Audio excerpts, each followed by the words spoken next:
he shoved the mopping worker to the floor before he is forcibly removed by other staff. It was at this point that Lewis allegedly took out his penis. I'm sorry, kids. If you got kids in the room, just cover their ears. It gets worse from here. All right? Here we go.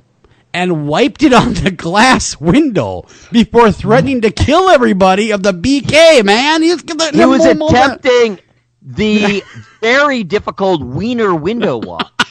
While he was screaming threats. I mean, that's talent. Tough combo. That's what it was. That's exactly. That's hard to pull off. That's not as easy as you would think. I heard they're adding it to the next Olympics. Lewis was outside holding a 2-inch knife. Thank God it was the knife in his hand when the police were called. But he had gone by that time when the officers arrived. The next day, Lewis again shows up, returns through the drive-thru in his Chevy. Exactly, Chevy Trailblazer spitting on the service window. Well, but he said, okay, in his defense, he said that the second day when he returned, he was just looking to get food. So, really? So he stops and starts spitting and starts spitting at people? Come on. I might have taken a break from that particular Burger King. I would. Right? I would. 24 hours later, I might have gone elsewhere. Maybe even another Burger King. I know. And in a like metropolitan area, they have to be everywhere. Like, what's your fixation on this one? It gets better, though. He parked his Chevy, grabbed something out of his truck that resembled a gun before making a gun gesture with his hand as he drove away. Real tough guy. I'm going to get you as he's driving away. Come on. When police tracked him down at a Home Depot this past Sunday, they found a metal bar in his trunk resembling a gun. Lewis has been charged with 2 counts of threats of violence, told police that he was in a bad mood on the 17th and admits yelling racial slurs and said he returned the next day because he was hungry, yes, but the workers refused to serve him. No kidding. Really? Would you serve him too if he came back? I saw your junk last night, and let me tell you, man, that was disgusting. It was wrong. You need to clean up. It was just bad. Voice used. Exactly. Yes, I mean, clearly it sounds like there might be some form of mental illness or drug abuse going on. Gee, so I wonder. I hope they get him help. I wonder if there's maybe a little mental health issue or drug abuse going on. Just a little. I wonder if he was wiping his genitalia on the window, whether he said, "You like that, eh? You betcha you do." Well, what is he from, Canada or Wisconsin? Well, it's close enough. It's close enough. He said, "Have I got a Whopper for you?" Oh, I got cheese on that. Okay, all right. That's the tale of the holy ground that is Burger King. There is a story that I wanted to share because, you ever see those stories and you're like, boy, this was just made for, being on the air, or like I had to tell this story so much because the second I saw it, I just knew it was like that. Yeah, there are those stories. Is it flame broiled? It is not, but it is inflatable. Is it had your way? It is not. It's giant. It's inflatable, and it's from Kansas. Oh, wow. That can only be one thing. Those are some of my favorite words. It is a giant inflatable colon worth $4,000. How is an inflatable colon worth $4,000? Well, because there's a lot of inflating involved. Okay, first of all, like those bouncy house things, like those are much more expensive than people would think. And I think that this is made out of that sort of They're bouncing through a colon. Bouncy colon. Hey kids, this is how I'm like, what? So I'm Billy the Bouncy Colon. So come on in. Inflatable colon mysteriously disappeared in Kansas. How does a giant colon just disappear out of nowhere? It's $4,000. It weighs 150 pounds and it's 10 feet long. Well, the giant took it back. That's where that went. See? I'm never going to Mexico again. So my question is, like the person that stole this, were they thinking, oh, right, I finally found a free bouncy house for my kids. And then they started inflating it and they were like, yep, but Clarissa, you're missing the point. It's not only is a bouncy house, but it's an educational bouncy house. It is educational because there are various things on it, like advanced colon cancer and polyps and Crohn's disease. Yeah, all on the side of this colon. Sure. It's like a journey. Yeah, you walk through. You're supposed to walk. I swear, I kid you not, people. You were supposed to walk through the colon. This story really stinks. Let me tell you. And they did a GoFundMe account, and so far, only $150 has been raised for its replacement. Oh, they never caught him. Oh, no. Okay, how do you not catch the man with the giant colon? All right, loose stool. Good Lord, like, I mean, you can't exactly blow it up and put it in your backyard. It's a giant colon. Like, what do you? Not be very good at parties. Let me tell you. It went the same place as stolen old master art. You know, the underground. Went into the man cave of some billionaire, some evil billionaire. Going excellent as he's blowing up his colon. It's even bigger than I thought. I mean, the old art, at least there's a market for that. What are you going to do with this? A $4,000 inflatable colon. I'll tell you what, you find that giant who's missing it, and he'll pay big. Oh, he will. Hold it for ransom. Yeah. Fee-fi, fo-fum. Bring my colon or I'll kick your bum.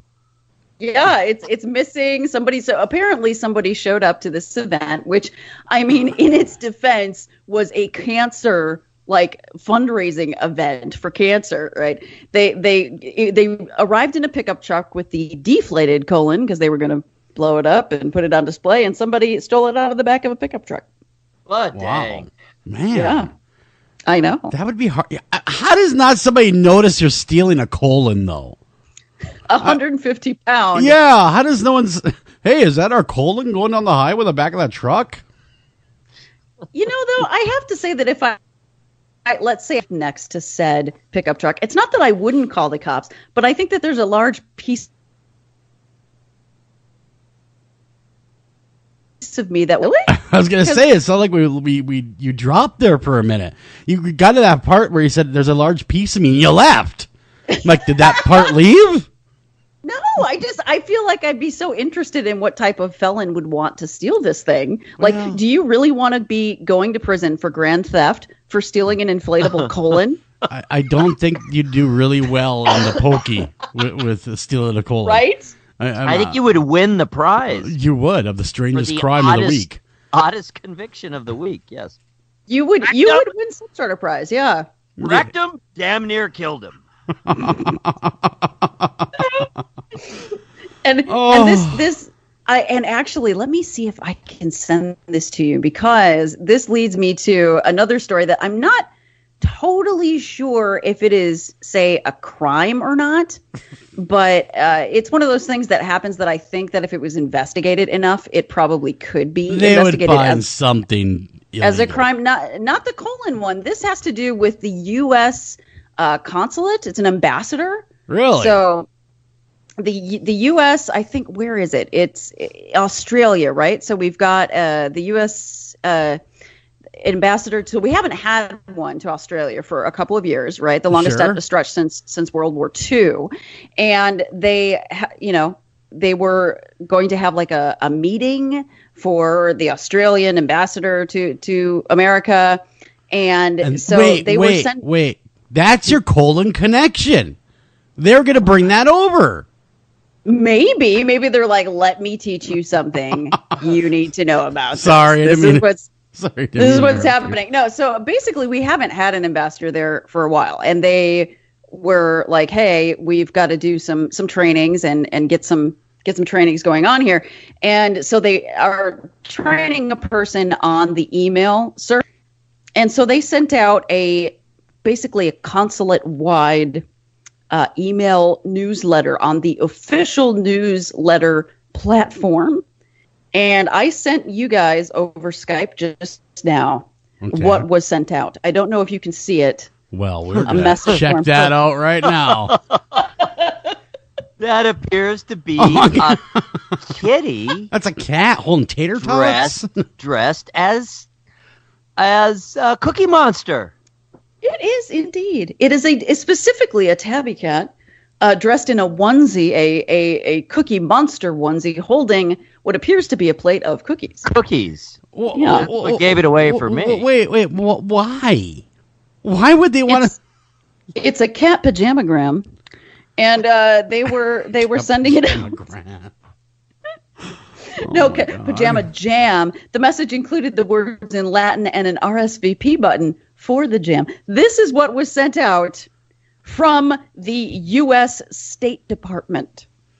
Oh, so they're using valuable taxpayer resources to send kitties in pajamas to Australia.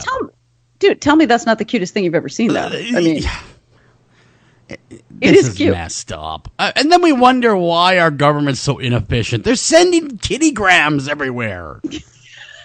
I saw it, though, and immediately laughed. So it brightened my day. I mean... Oh, yeah, it's hilarious as all hell. It really is, and it's cute. That's a cute cat and all, if you're into cats, but... Wow, what a strange thing to send. And what was the response from the State Department representative? And I'm going to name the guy because I got to. Gavin Sundwall tells everyone that it was a training error made by one of our new staff testing out our email newsletter platform. Always the new guy. It's always the new guy that gets blamed. Rectum, damn near killed. And there's the connection. and they said Mashable adds the photo was likely taken by Jennifer Stewart of Melbourne. Her photos of onesie-clad cats posted to Instagram accounts are relatively famous. Well, I bet they are. Well, now they're even more famous. So congratulations. Yeah. Yes. Congratulations. The U.S. State Department sent a Cookie Monster cat. And now everywhere. For the rest of the story. Y'all. Yeah, right. So I don't know that that's against the law, but I would think it would be ultimately there's a cost that was wasted here of taxpayer money, right? I mean, really, there was. Well, I mean, just the fact that if this is let's say you are training a new person, like that's the thing, and you're like, hey, this is the email account for everyone. It's our newsletter platform. And that person decides to send the Cookie Monster cat. My guess is you are not A, recruiting well, B, training well, C, vetting well. Figure this out, people. You're the State Department. Yeah, I would. They kind of lost a little bit of my, a little bit of my trust. Not that they had a lot to begin with. I was going to say they had almost no credibility to begin with. No. Takes all of it. Yeah, it's gone now. Yeah, it's gone now. If Australia ever wants to attack us, they'll be scared of our onesie-clad cats. They'll be sending kitties over to attack us, thinking that's our soldiers. They only have cats for soldiers. But perhaps the truly relevant item is the cookies. You haven't really mentioned the cookies. No, that's because I want to eat the cookies. I love cookies. I mean, if they came and attacked with cookies, we might be in trouble.